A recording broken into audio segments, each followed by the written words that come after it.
Hello दोस्तों, कैसे हैं आप सब लोग। उम्मीद करते हैं कि अच्छे ही होंगे। दोस्तों आज मैं आपको टोटल 25 प्रीवियस ईयर का प्रश्न बताऊंगा जो आपके बिहार डीएलएड एंट्रेंस एग्जाम में पूछा गया है।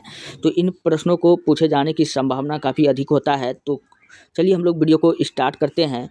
पहला प्रश्न आपके सामने में है, पौधे जो नमक युक्त मिट्टी में उगते हैं तो क्या कहते हैं। मतलब ऐसा पौधा पूछ रहा है जो नमक युक्त मिट्टी में उगते हैं, मतलब ऐसे जगह जहाँ पर नमक होता है, आयोडीन होता है, तो उसकी उपस्थिति में उगता है, तो उसको हम लोग क्या कहते हैं।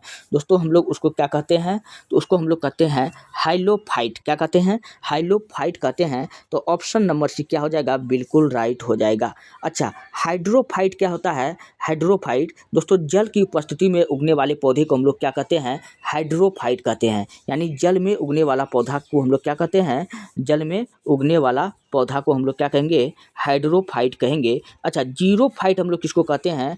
जीरोफाइट होता है कि जल के अभाव में उगने वाले पौधा को हम लोग क्या कहते हैं, जीरोफाइट कहते हैं। अच्छा, जहाँ भी आपको फाइट शब्द दिख जाए दोस्तों समझ जाइएगा कि फाइट का मतलब क्या होता है, पौधा होता है। तो जीरोफाइट क्या होता है, जल के अभाव में अर्थात रेगिस्तान में ऐसे पौधे जो मिलता है जहाँ पर पानी का अभाव होता है, तो उस पौधे को हम लोग क्या कहते हैं, जीरोफाइट पौधा कहते हैं। तो इस प्रश्न का राइट आंसर क्या था, ऑप्शन नंबर सी बिल्कुल राइट था, हेलोफाइट। चलिए बढ़ते हैं नेक्स्ट प्रश्न की ओर। अगला प्रश्न आपके सामने में है। अगला प्रश्न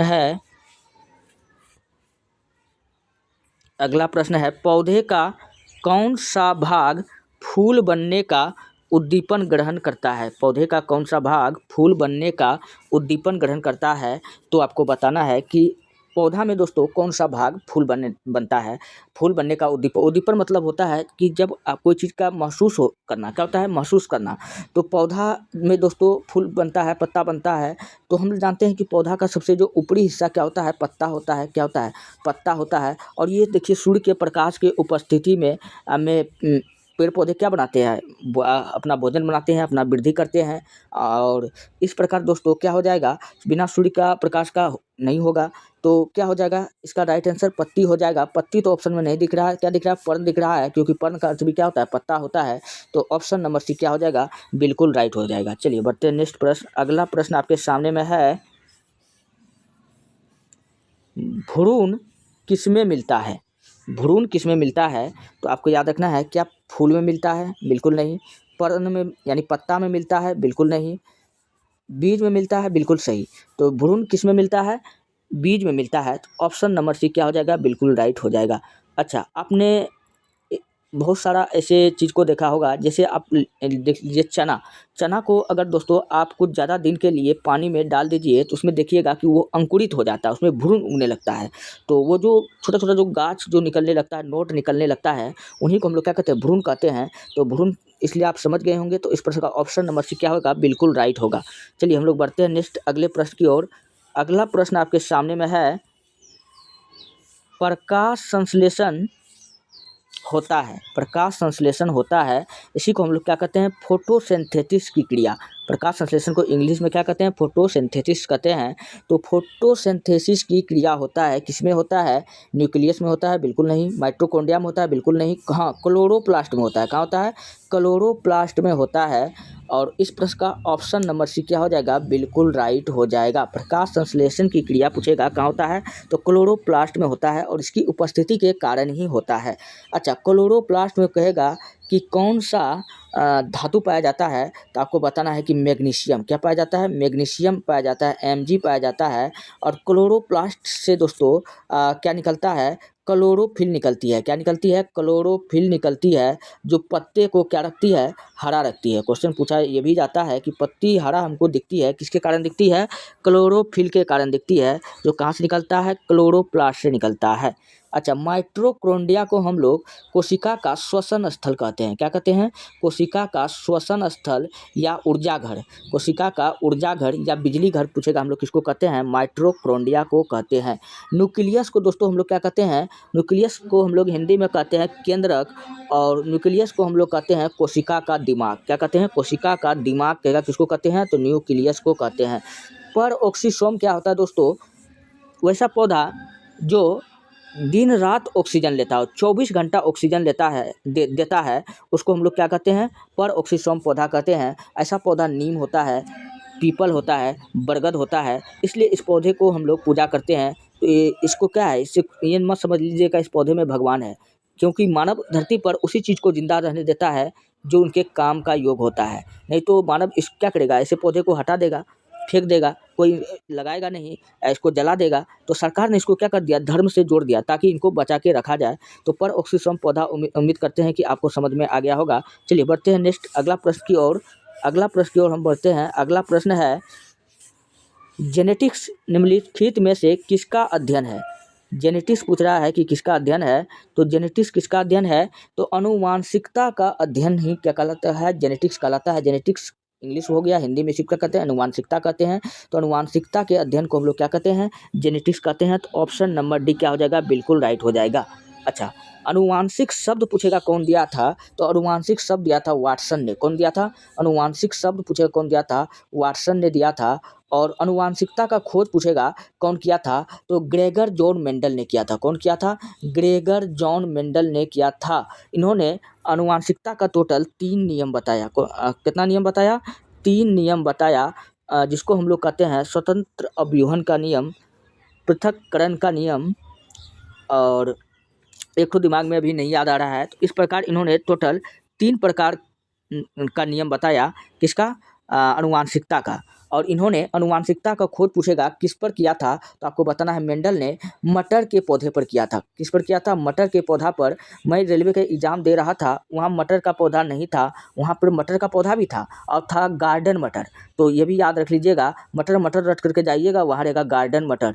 तो आप देख लीजिएगा कि गार्डन मटर जहाँ रहेगा तो वो वाला बिल्कुल राइट हो जाएगा। चलिए, और ये पूछ लेगा, फिर क्वेश्चन पूछा जाता है कि मेंडल कहाँ का निवासी था, तो ये ऑस्ट्रिया के ब्रून शहर का पादरी था। कहाँ का था, ये ऑस्ट्रिया के ब्रून शहर का पादरी था, एक संत था। आपको ये बात याद रखना है।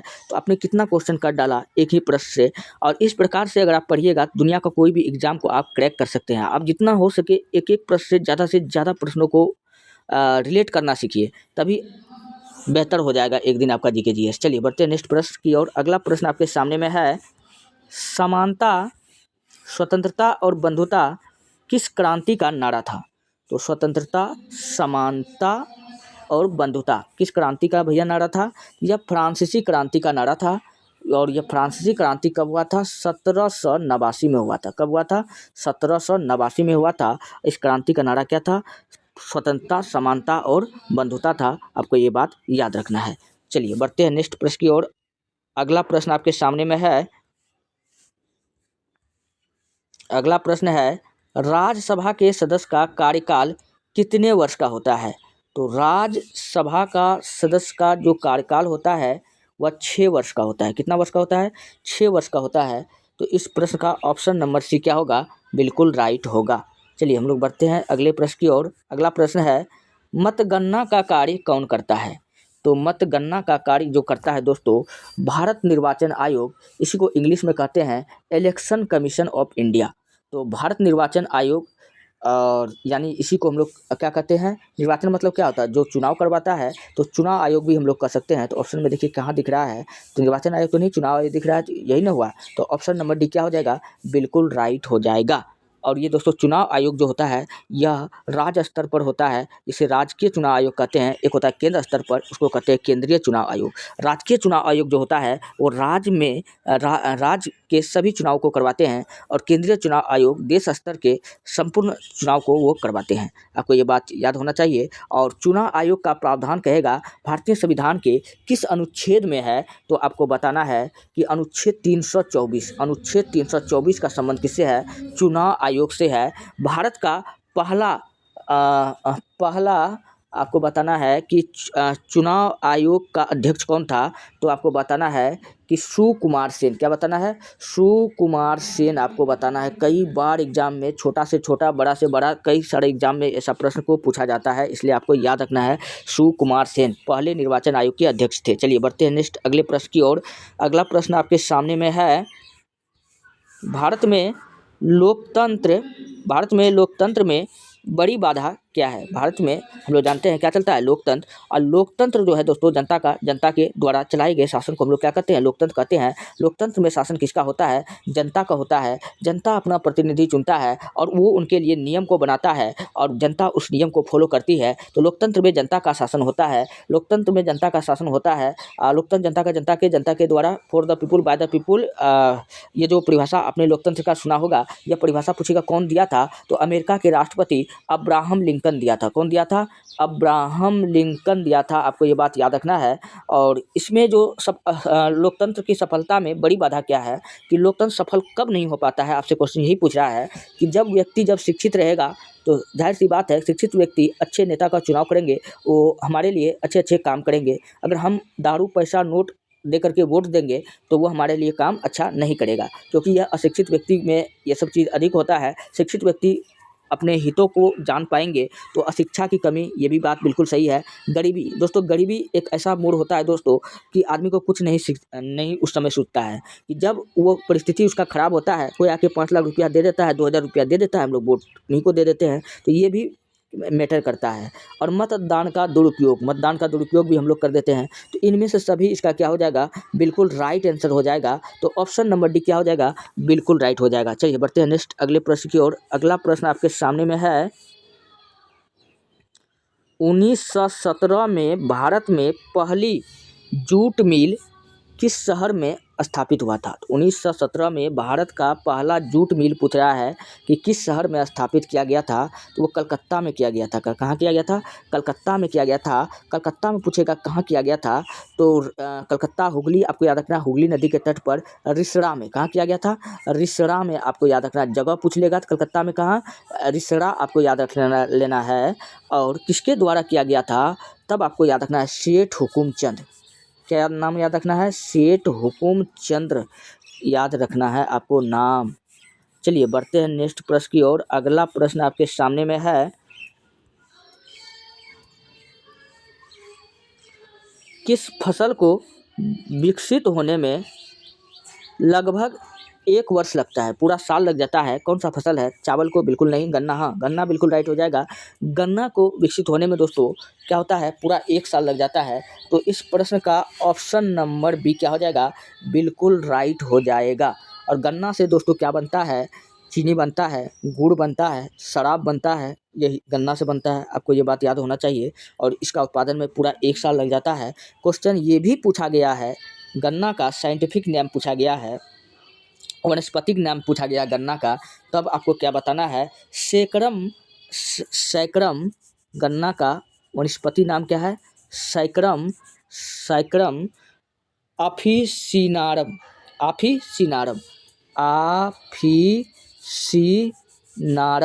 ये सैकड़म ऑफिसिनारम पूछेगा किसका वनस्पतिक नाम है। आपको क्या बताना है, गन्ना का। आपको याद रखना है, कई बार क्वेश्चन पूछा गया है, इसलिए मैंने आपको बता दिया। चलिए बढ़ते हैं नेक्स्ट। अगला प्रश्न आपके सामने में है, झड़िया किस वस्तु के उत्पादन के लिए जाना जाता है। झड़िया किस वस्तु के उत्पादन के लिए जाना जाता है। ये आप देख सकते हैं, ये झड़िया, ये क्या है, कोयला है। ये कोयले के उत्पादन के लिए जाना जाता है। तो कहाँ देखिए आपका ऑप्शन कोयला दिख रहा है, तो ऑप्शन नंबर बी क्या हो जाएगा, बिल्कुल राइट हो जाएगा। और ये झड़िया कोयला याद रखना है कि सबसे घटिया कोयला होता है, सबसे घटिया कोयला पूछेगा क्या होता है, तो झड़िया कोयला होता है। आपको याद रखना है। कोयला में टोटल पूछे कितना प्रकार का होता है, 4 प्रकार का होता है। इसका ट्रिक होता है ए बे ले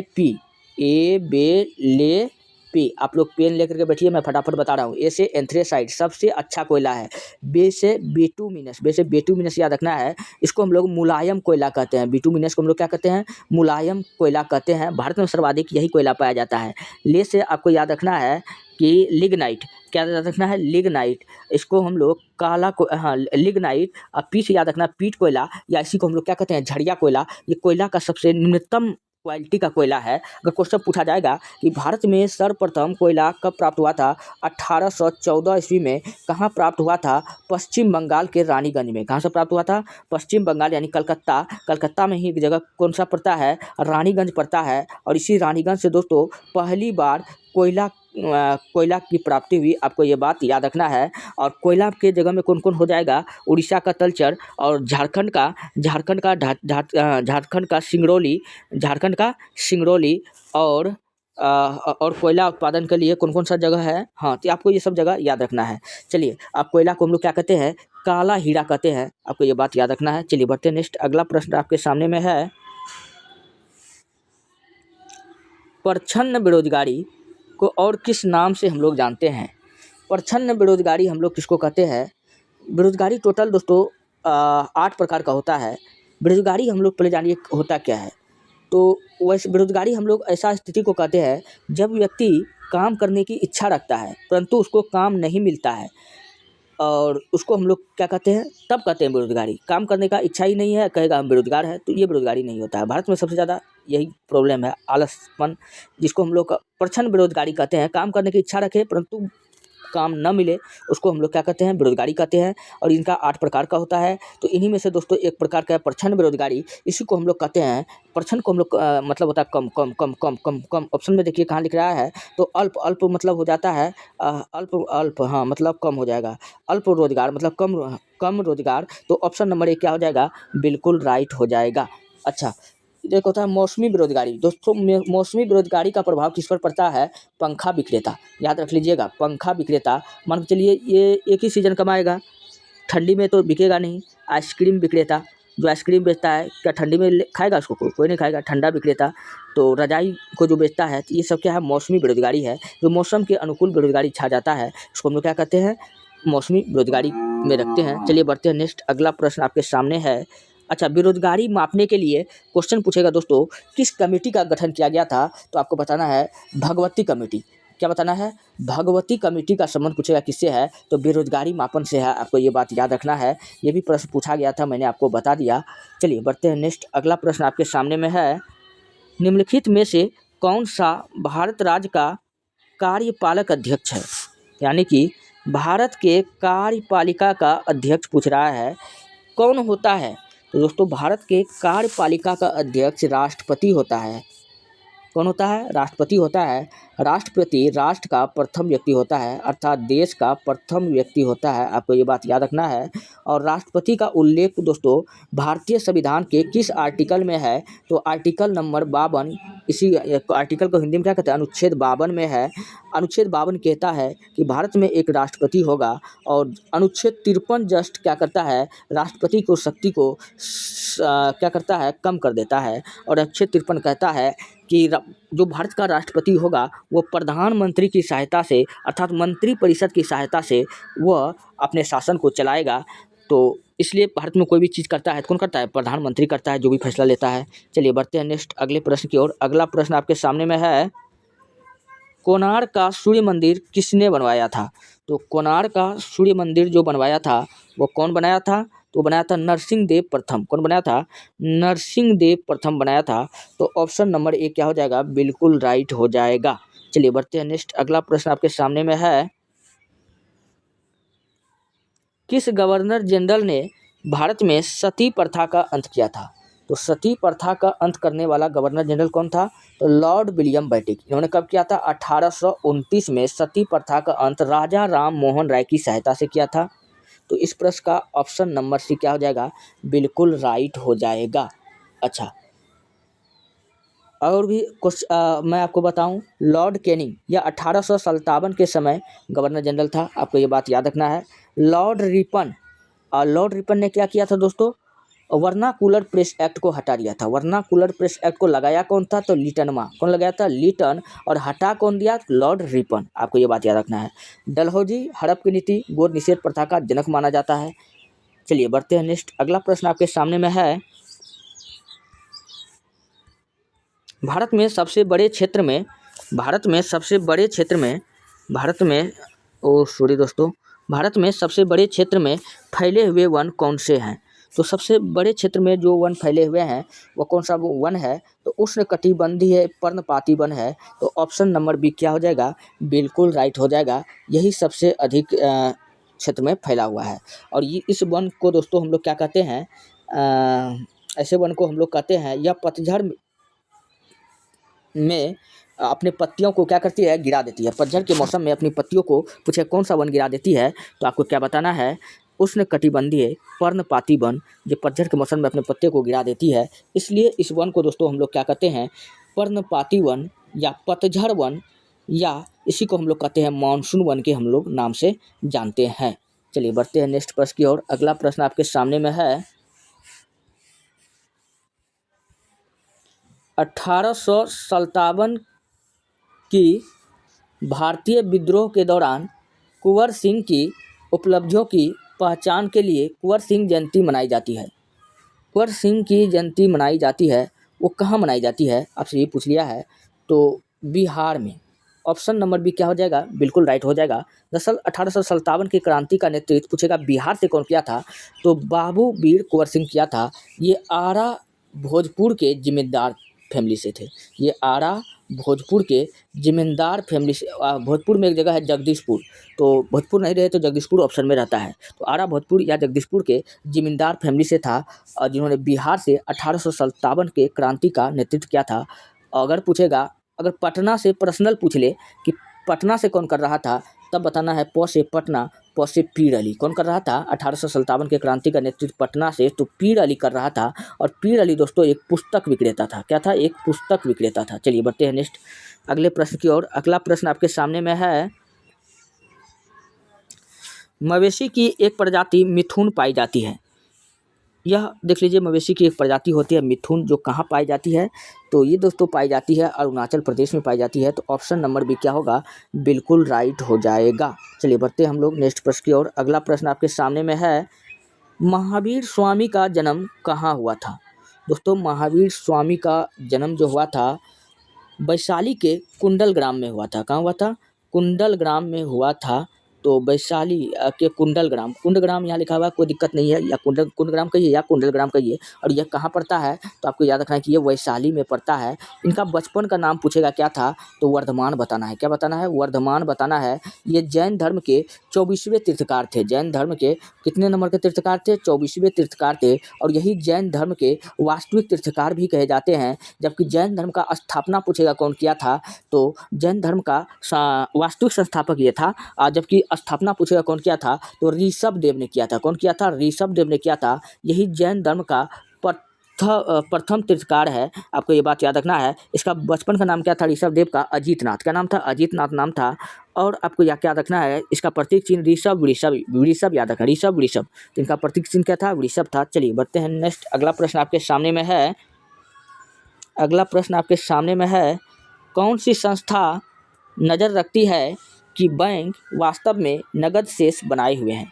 ऐसा कौन सी संस्था है जो यह नज़र रखती है बैंक वास्तव में नगद शेष बनाए हुए हैं, तो वह संस्था जो निगरानी करती है उसको हम लोग भारतीय रिजर्व बैंक कहते हैं। तो आरबीआई, इसी को इंग्लिश में हम लोग क्या कहते हैं, आरबीआई कहते हैं। इसी को हिंदी में भारतीय रिजर्व बैंक कहते हैं। तो इस प्रश्न का ऑप्शन नंबर बी क्या होगा, बिल्कुल राइट हो जाएगा। अच्छा, क्वेश्चन ये भी पूछा गया है कि आरबीआई का स्थापना कब हुआ था, तो 1 अप्रैल 1935 को। कब हुआ था, 1 अप्रैल 1935 को आरबीआई का स्थापना हुआ था। क्वेश्चन पूछेगा किस आयोग के सिफारिश पर हुआ था, तो आपको बताना हिल्टन आयोग के सिफारिश पर हुआ था। किसका हुआ था, जस्टिस हिल्टन आयोग के सिफारिश पर आरबीआई का गठन किया गया। आरबीआई को दोस्तों हम लोग क्या कहते हैं, बैंकों का बैंक कहते हैं, या बैंकों का पापा कहते हैं। तो ये सब नाम से हम लोग किसको जानते हैं, आरबीआई को जानते हैं। चलिए बढ़ते हैं नेक्स्ट। अगला प्रश्न आपके सामने में है, निम्नलिखित में से किस देश के पास लिखित संविधान नहीं है। ऑप्शन 4 को दिया हुआ है, किसके पास लिखित संविधान नहीं है, तो इंग्लैंड के पास जो है लिखित संविधान नहीं है। इस प्रश्न का ऑप्शन नंबर 1 क्या हो जाएगा, बिल्कुल राइट हो जाएगा। यही आपसे पूछ लेता कि सबसे बड़ा या सबसे विस्तृत संविधान किस देश के पास है, तो तब आपका आंसर क्या आता, भारत के पास में सबसे बड़ा या सबसे विस्तृत संविधान है। आपको ये बात याद रखना है। भारत का संविधान पूछ लेता कितना देश से लिया गया है, तो टोटल 60 देश से लिया गया है। और मूल अधिकार पूछेगा कि भारत के संविधान में किस देश से लिया गया है, तो संयुक्त राज्य अमेरिका से दोस्तों क्या लिया गया है, मूल अधिकार को लिया गया है। ऑस्ट्रेलिया से दोस्तों क्या लिया गया है, तो समवर्ती सूची का प्रावधान लिया गया है। समवर्ती सूची का प्रावधान पूछेगा किस देश के संविधान से लिया गया है, तो यहाँ से लिया गया है। आपको ये बात याद रखना है। चलिए बढ़ते हैं नेक्स्ट। अगला प्रश्न आपके सामने है अगला प्रश्न है, तक्षशिला विश्वविद्यालय किन दो नदियों के बीच स्थित है? तक्षशिला विश्वविद्यालय किन दो नदियों के बीच स्थित है? तो आपको आंसर लगाना है सिंधु और झेलम नदियों के बीच स्थित है तक्षशिला विश्वविद्यालय। ये वर्तमान में अभी पाकिस्तान वाले क्षेत्रों में ये चला गया है। उस समय दोस्तों इसको गांधार के नाम से जाना जाता है। किस नाम से जाना जाता था? गांधार के नाम से जाना जाता था जिस समय ये तक्षशिला विश्वविद्यालय हुआ करता था। ये सबसे प्राचीन विश्वविद्यालय है, आपको क्या रखना है, यह भारत का सबसे प्राचीन विश्वविद्यालय है। और यहीं पर दोस्तों कौन पढ़ाते थे? आचार्य चाणक्य पढ़ाते थे और यहीं पर पढ़ाते भी थे और शिक्षक भी यहीं पे अपॉइंटमेंट हुए और चंद्रगुप्त मौर्य को भी यहीं पर शिक्षा की प्राप्ति हुई थी। चलिए बढ़ते हैं नेक्स्ट। अगला प्रश्न आपके सामने में है, वाणिज्यिक बैंक निम्नलिखित में से प्राथमिकता क्षेत्र को ऋण देते हैं। तो वाणिज्यिक बैंक जो है किस क्षेत्र को या किस क्षेत्र से जुड़े लोगों को ऋण देते हैं? दोस्तों क्या सिर्फ भारी उद्योग जिसके पास में बड़ा बड़ा उद्योग है उसको दिया जाता है? बिल्कुल नहीं। क्या विदेशी कंपनी? बिल्कुल नहीं। तो जो वाणिज्यिक बैंक होता है यह ऋण देता है कृषि को करने, किसान को दिया जाता है, और लघु उद्योग छोटे छोटे उद्योग की स्थापना के लिए दिया जाता है, और कमज़ोर तबके के विकास करने के लिए ऐसे लोगों में यह लोन देता है, ऋण देता है। तो इस प्रकार ऑप्शन नंबर बी क्या हो जाएगा? बिल्कुल राइट हो जाएगा। चलिए बढ़ते हैं नेक्स्ट। अच्छा एक क्वेश्चन मैं आपको बता देता हूँ। भारत का पहला बैंक पूछेगा दोस्तों, क्या बताना है? भारत का पहला बैंक तो आपको बताना है 1770 ईस्वी में इस बैंक को खोला था, जिसका नाम था बैंक ऑफ हिंदुस्तान। क्या नाम था? बैंक ऑफ हिंदुस्तान, आपको याद रखना है। और आरबीआई का स्थापना 1935 में हुआ। आप लोग आरबीआई का प्रारंभिक नाम क्या था? बाद में इसका नाम आरबीआई रखा गया। बाद में इसका नाम आरबीआई रखा गया। पहले इसका नाम क्या था? तो पहले इसका नाम था इंपेरियल बैंक। क्या नाम था? Imperial bank. आरबीआई का पुराना नाम क्या था? इंपेरियल बैंक, आपको याद रखना है। और 1865 में दोस्तों, 1865 में इलाहाबाद बैंक का स्थापना हुआ था। ये भी प्रश्न पूछा हुआ है, इसलिए मैंने आपको बताया। बहुत सारा बैंक है, मैंने इसी को काहे बताया क्योंकि ये पूछा गया प्रश्न है। चलिए बैंक ऑफ हिंदुस्तान का फिर पूछ लेता है, इसका हेडक्वार्टर कहाँ है? तो कलकत्ता में है। कहाँ है? कलकत्ता में। चलिए बढ़ते हैं नेक्स्ट। अगला प्रश्न आपके सामने में है। भारतीय रिजर्व बैंक का लेखा वर्ष क्या है? तो भारतीय रिजर्व बैंक का लेखा वर्ष, इसी को हम लोग कहते हैं लेखांकन वर्ष। क्या कहते हैं? लेखांकन वर्ष। इसी को इंग्लिश में हम लोग कहते हैं अकाउंटिंग ईयर। क्या कहा जाता है? Accounting year. ये जो होता है 1 अप्रैल से 31 मार्च, पूरे साल भर का जो ये समय होता है, इसी को हम लोग क्या कहते हैं? लेखांकन वर्ष कहते हैं या लेखा वर्ष कहते हैं। तो ऑप्शन नंबर ए क्या हो जाएगा? बिल्कुल राइट हो जाएगा। चलिए बढ़ते हैं नेक्स्ट प्रश्न की ओर। अगला प्रश्न आपके सामने में है, जीडीपी सूचकांक के क्षेत्रवार वितरण से किसका मापन किया जाता है जीडीपी से? तो हम लोग जानते हैं कि जीडीपी से हम लोग किसी भी देश के आर्थिक विकास की गणना कर सकते हैं। तो ऐसा ऑप्शन देखिए कहाँ दिख रहा है? तो ऑप्शन नंबर बी में दिख रहा है, देश का आर्थिक विकास। यहाँ पे सिर्फ कृषि का विकास दिया हुआ है, सामाजिक विकास या दिया हुआ है, यहाँ सामाजिक तथा आर्थिक दोनों दिया हुआ है, लेकिन देश का विकास होता है। तो ऑप्शन नंबर बी क्या हो जाएगा? बिल्कुल राइट हो जाएगा। जीडीपी का फुल फॉर्म होता है जी से ग्रोस, डी से डोमेस्टिक, पी से प्रोडक्ट। हिंदी में इसी को कहा जाता है सकल घरेलू उत्पाद। क्या कहा जाता है? सकल घरेलू उत्पाद कहा जाता है। इससे देश के आर्थिक विकास का पता लगाया जाता है। और हमारे देश के आर्थिक विकास में दोस्तों पूछ लेगा कि कृषि का योगदान कितना है? तो 17.7% है। 2024 के डाटा के अनुसार मैं आपको बता रहा हूँ कितना है आर्थिक विकास में देश का कृषि का योगदान कितना है? 17.7 हिस्सा है। क्वेश्चन पूछेगा कि देश के आर्थिक विकास को कौन मापता है? तो एक संस्था है जिसको हम लोग CSO के नाम से जानते हैं। C से होता है सेंट्रल, S से होता है स्टैटिस्टिक्स, O से होता है ऑर्गेनाइजेशन। इसको हिंदी में कहते हैं केंद्रीय सांख्यिकी संगठन मापता है। कौन मापता है? केंद्रीय सांख्यिकी संगठन मापता है। चलिए बढ़ते हैं नेक्स्ट। अगला प्रश्न आपके सामने में है। अगला प्रश्न है, विश्व महासागर दिवस कब मनाया जाता है? विश्व महासागर दिवस को हम लोग कब मनाते हैं? दोस्तों विश्व महासागर दिवस संयुक्त राज्य अमेरिका विश्व UNO के द्वारा मनाया गया था। किसके द्वारा मनाया गया था? UNO के द्वारा मनाया गया था। तो इस प्रश्न का इसको हम लोग कब मनाते हैं? 8 जून को। कब मनाते हैं? 8 जून को हम लोग मनाते हैं। तो इस प्रश्न का ऑप्शन नंबर बी क्या हो जाएगा? बिल्कुल राइट हो जाएगा। अच्छा 7 जून को याद रख लीजिए दोस्तों, हम लोग क्या मनाते हैं? 7 जून। तो 7 जून को दोस्तों हम लोग क्या मनाते हैं? विश्व खाद्य सुरक्षा दिवस मनाते हैं। क्या मनाते हैं? विश्व खाद्य सुरक्षा दिवस कहेगा हम लोग कब मनाते हैं? तो 7 जून को मनाते हैं। चलिए बढ़ते हैं नेक्स्ट प्रश्न की ओर। अगला प्रश्न आपके सामने में है, बंगाल के प्रथम गवर्नर जनरल कौन था? दोस्तों बंगाल के प्रथम गवर्नर जनरल जो था वो कौन था? वारेन हेस्टिंग्स था। कौन था? वारेन हेस्टिंग्स था। तो इस प्रश्न का ऑप्शन नंबर बी क्या होगा? बिल्कुल राइट हो जाएगा। अच्छा, रॉबर्ट क्लाइव से मैं आपको बताता हूँ दोस्तों, इसी के समय में क्या हुआ था? प्लासी का युद्ध हुआ था 1757 ईस्वी में। 23 जून 1757 ईस्वी में कौन सा युद्ध हुआ था? प्लासी का युद्ध हुआ था। आपको याद रखना है, प्लासी का जो क्षेत्र है पूछेगा कहाँ पड़ता है? पश्चिम बंगाल के भागीरथी जिला के दुर्नदिया पश्चिम बंगाल के भागीरथी नदी के दुर्नदिया नदी के तट पर यह युद्ध हुआ था। आपको ये बात याद रखना है। विलियम बेंटिक 1829 में सती प्रथा का अंत राजा राम मोहन राय की सहायता से किया था। वारेन हेस्टिंग्स इस प्रश्न का बिल्कुल राइट आंसर था। लॉर्ड कॉर्नवालिस का मकबरा पूछे कहाँ है? तो गाजीपुर में है।